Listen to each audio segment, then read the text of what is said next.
President Trump defended his proposed tariffs this week, saying that despite aluminum tariffs, aluminum price is down and there is, quote, lots of money coming into the U.S.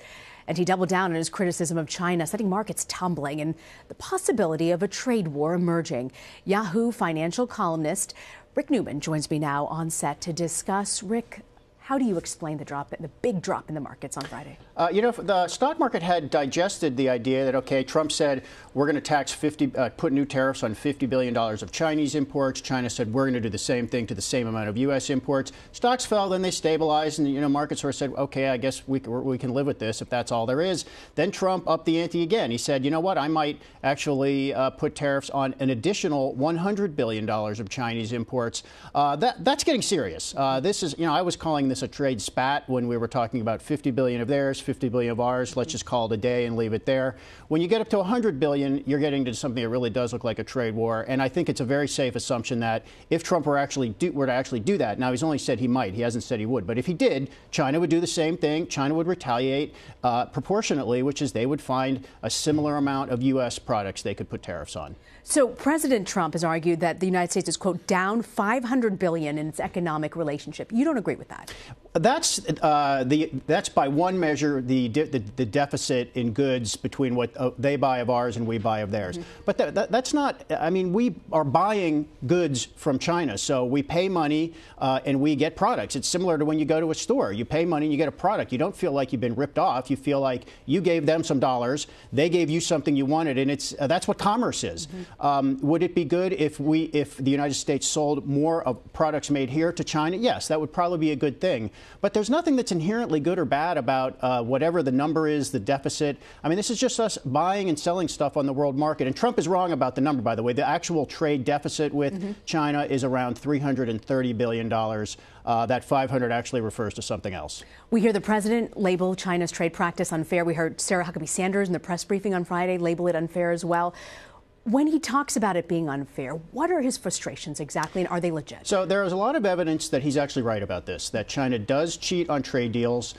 They do steal trade secrets. Examples are they make it very hard for U.S. businesses to operate freely in China. Quite often, U.S. companies can't do that. They have to partner up with a Chinese company, which means the Chinese company gets half the revenue, half the profits, and it gets all the trade secrets, and it learns how to do it. So now they know how Western firms do it. They can do it on their own. We don't make Chinese companies doing business in the United States jump through those hoops. Yeah. So there is legitimacy to that, and there's a big mountain of evidence that has been piled up over years that this is a problem. Mm-hmm. I think the issue is that tariffs are probably one of the worst ways to address it. I mean, they're long series of reports with recommendations, take these steps. It's tedious. Probably the right way to do it is tedious. It's time consuming. You have to appeal to the World Trade Organization, this terrible globalist sounding cabal. It's not a cabal. I mean, this stuff does tend to work, but it takes a lot of work over time, and that's not the approach Trump wants. We don't have an exact timeline when these tariffs from the U.S. would be implemented. Do you think there's still time to work this out? And do you think that this is just the president trying to push to get his art of the deal, as he likes to call it, done? I mean, that's one of the great questions. Is this just posturing? The other one, is this like the madman theory, sort of like Nixon's madman theory? He wants China to think he's just ragingly insane and he's really going to do this unless they back down on something he wants. These tariffs might never go into effect. It's quite possible there could be negotiations, say, okay, we're going to make a big deal here. China's going to implement some reforms. Trump's going to happy. Everyone's going to declare victory, and we're not going to have these tariffs after all. I would not take that for granted, however. Trump has been talking about tariffs for a long time, since before he announced his candidacy for president. This seems to be something he truly believes in. And I think the problem here is, China is very proud, just as Trump is very proud. And it's a little bit hard to see who's going to blink first. So who's going to be the first to back down? And that is why markets are really kind of freaked out, because they can see that it's easy for this to escalate, and it might be difficult for it to de-escalate. And I think that's the real concern. I want to ask you about Amazon. The president taking aim at Amazon. We saw their stock prices dip a little bit as well. Yep.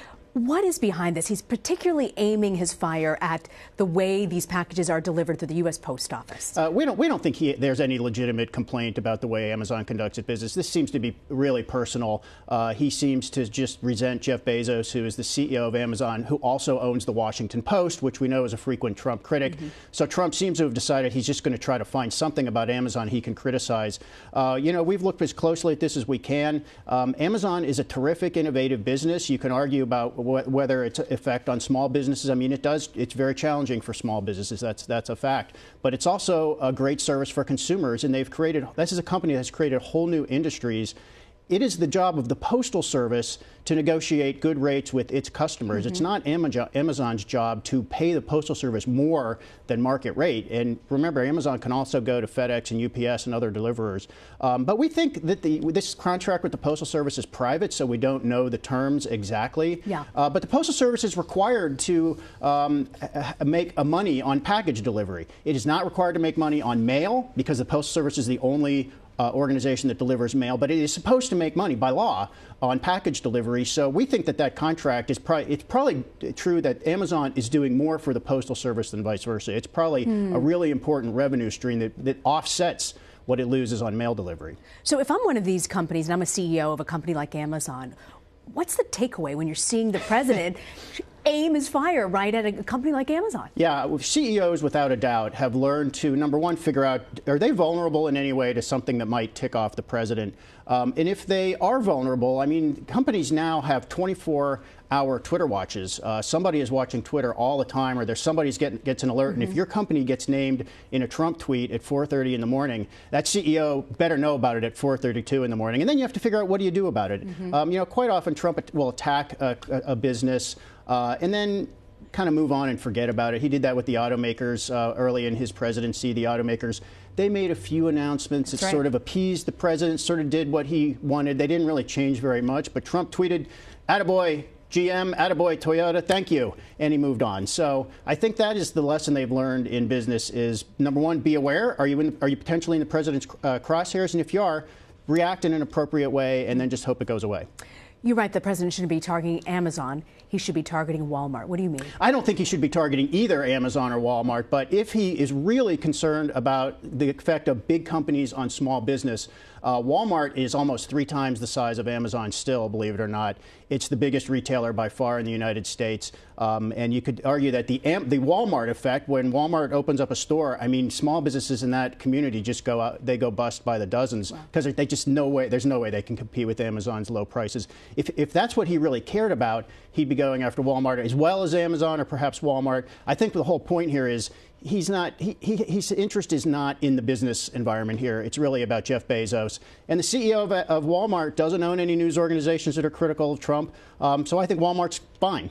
They're in the clear for now. Yeah, they're in the clear. Rick Newman, great to have you on set. Thanks for joining us.